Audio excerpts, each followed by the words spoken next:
Hey folks, this is Eddie G, DM Fumble, and this is another edition of Fumbling Around, where I look at all things related to Dungeons & Dragons, Dragonlance, or whatever else interests me at the moment. If you like this video or any of my other content on this channel, please consider hitting the like and subscribe to be notified when new videos are available. It really does help the channel grow, and it's greatly appreciated. Today I want to do another unboxing video, but with a twist. As part of the Dragonlance Shadow of the Dragon Queen adventure, Wizkids has put out a bunch of miniatures to support it. In the past, we've looked at the Draconian Warband, and there's a link up here to that past video. In the future, I have a bunch of promos, special sets, as well as the blind boxes that are all part of the adventure. But for today, let's look at two more Warband sets. Specifically, let's look at the Kalaman Military Warband. They're the good guys. And we're going to look at the Dragon Army Warband. They're the bad guys. Each set includes 6 minis and retails for about $45 US. Search online and you might be able to find a better deal. First, we'll look at the minis in each set specifically, then we'll look at them all together. Lastly, I'll give you some final thoughts on each and how important they are for running the Shadows of the Dragon Queen adventure or other D&D adventures. Let's start with the Kalaman Military Warband. And here we have our first figure, a Kalaman military soldier. This appears to be a female figure, and we have a nice sculpt. We can see that she is holding a shield and carrying some kind of long pike or a glaive or some kind of long weapon like that. Again, great sculpt, great paint job, very functional figure for the table. Kalaman military soldier. Next up, we have a second Kalaman military soldier. This one appears to be a male figure, also holding the same weapon and having the same shield. The color pattern is about the same as we see for the first Kalaman military soldier, and it's nice to see that consistency. It makes it easy to identify who you have on the table. This figure has a weapon that's a little bit nicer than the first figure. That first figure, we're going to have to do a little cleanup to unwarp some of that bent weapon. Next up, we have a third Kalaman military soldier. This one is in a nice action pose, attempting to throw its spear, more likely a polearm or some other larger weapon like that. Again, we see it has a sword as a backup weapon. It's got that shield. Again, these shields are all featuring the Kalaman City coat of arms. We can see it has a backup weapon on the back here. Again, nice dynamic sculpt. We've got a great figure here. Unfortunately, the only problem is we have to find a way to unbend all of this bent up polearm here. Next up, we have a Kalaman military knight. This character is in better armor. We can see that. It still has some markings that, easily identified as part of Kalaman with the blue waistcoat, also the shield. But this time it looks like it's sporting a nice sword, and that's its one and only weapon of choice here. Nice sculpt. Again, a little bit of an action pose, so we like that. And then a little bit of variety just from the other soldiers that we have. Now, I don't know if the soldiers have a different stat block versus the military knights in the Shadow of the Dragon Queen adventure, but at least this way we can identify one type versus the other. Next, we have another Kalaman military knight. Again, same armor, a little bit more of an action pose. We can see this one's taking a backswing on an opponent. Nice that we have the consistency of the crest for the city of Kalaman in everyone's shield, and the color consistency with at least again here this little waistcoat that we've got going on here. Another knight. The next figure we have here on our list is the Kalaman military officer. This figure is clearly in command of a bunch of troops. We can see that with the pose. This is a nice figure to clearly define as the leader of the troops on the battlefield. And there you have the Kalaman military warband. Now let's look at the Dragon Army warband. The first figure we have to look at here is the Dragon Army soldier. We can see that the soldier here is clearly defined as different from the Kalaman military warband. Imposingly evil-looking, menacing shield. The sword is in a nice action pose here. Nice sculpt and paint, and we can see that the coloration is different from, again, the Kalaman military warband, featuring a dark blue here. This is our Dragon Army soldier. Next up, we have another Dragon Army soldier. Again, this one is sporting the same kind of weapon, longsword, same kind of shield, so it easily makes it definable. Same color pattern. I think this is also possibly a female figure. A little bit of different skin tones, which makes it a nice variety for the figures that we have in this collection. Seems a little bit more relaxed in how it's holding its sword, but again, a nice action pose.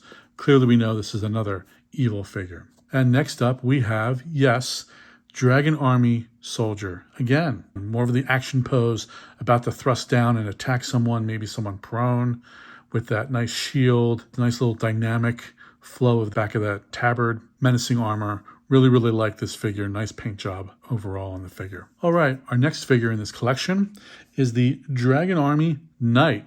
Are we starting to see a pattern here? Yeah, we will. I really like this figure. This has got great armor.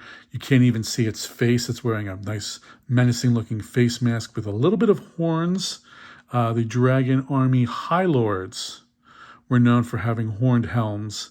It's nice to see it maybe trickling down to some of the lower ranks. This is a menacing figure. I love the two-handed battle axe here. This is a figure that is meaning to do some damage to your heroes or other good aligned NPCs in the campaign. And hopefully not surprisingly, we have another Dragon Army Knight. Again, same kind of armor. I like the red cloak in the back. A little bit of differentiation from the soldiers that we have here between the armor, the cape, actually, that we have back here. And also this one is featuring a nice warhammer in, again, two-handed pose as though it's about to smash someone to pulp on the battlefield. Lastly, we have, as you should expect, the Dragon Army Officer. Much like we saw before, we've got someone who is in armor holding their weapon. This is supposed to be a long sword. It is severely warped. Another thing we're going to have to fix.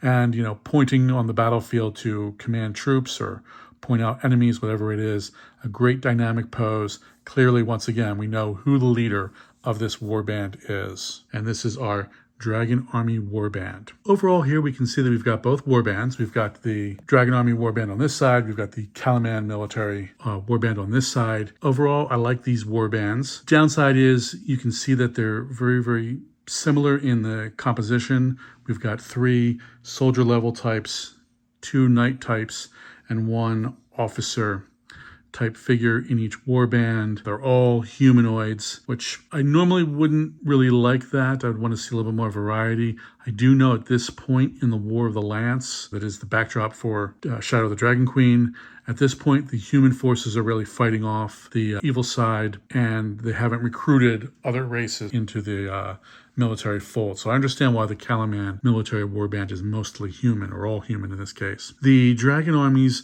were known to recruit a lot of different humanoid types, goblins, hobgoblins, things like that. So I might have liked to have seen a little bit more variety.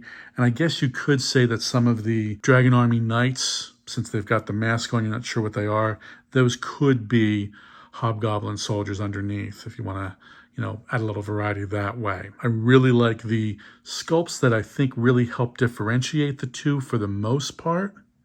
I would have liked to have seen a little bit more in the coloration, especially in some of the soldiers, to throw in a little bit more red. In the module, we're dealing with the beginnings of the Red Dragon Army invading the area, so I would have expected to have them a little bit more color-coded. But I do like the fact that we've got these nice shields that really do differentiate who we're dealing with versus the Kalaman shields, which have the city crest on it. Some kind of logo, or again, some kind of military emblem here might have been nice. Otherwise, it looks like we have just a blank circle waiting to be filled in. Might be a special project, although, again, for $45 US, I would have liked to have had these figures maybe a little bit more out of the box ready. And by that, I mean specifically, I don't like the fact that I'm going to have to spend time to unwarp his sword. There's one guy, and we saw at least 3, maybe 4 guys on the Kalaman side.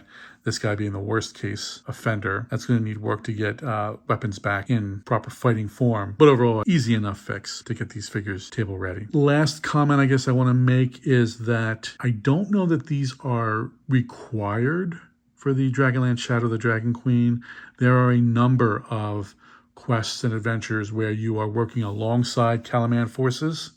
So it's nice to have these, but any kind of warrior figure that you would have in your collection, especially if you have some of the city guard or town guard figures from the old pre-painted sets, could easily fill in for these guys. For the Dragon Army sets, I really like, even with his bent weapon here, I do like the leader here. I especially like the 2 knight figures with the great axe and the hammer that we have over here, all poised ready for damage. I think these might be a little bit more worthwhile in your Dragonlance Shadow of the Dragon Queen campaign. But again, you can easily find other menacing looking soldiers and paladins or anti-paladins to fill out these ranks. For other D&D games, again, they're nice to have because they're color-coded and coordinated. So again, if you've got large army scenarios that you're running, these can help. But there are definitely other avenues of figures, probably cheaper, that you can leverage to make out a table that you need. And again, these are really for running gridded combat with battle maps and things like that, which again, there's a bunch of those to support Shadow of the Dragon Queen, both official and third party. I hope you enjoyed these unboxings and mini reviews. Once again, please consider hitting the like and subscribe buttons, and if you can, maybe consider sharing this link with another D&D or Dragonlance fan who might be interested in the content. Lastly, if you want to follow me, I'm DM Fumble, drop the E, on Twitter and Instagram. Cheers, until next time.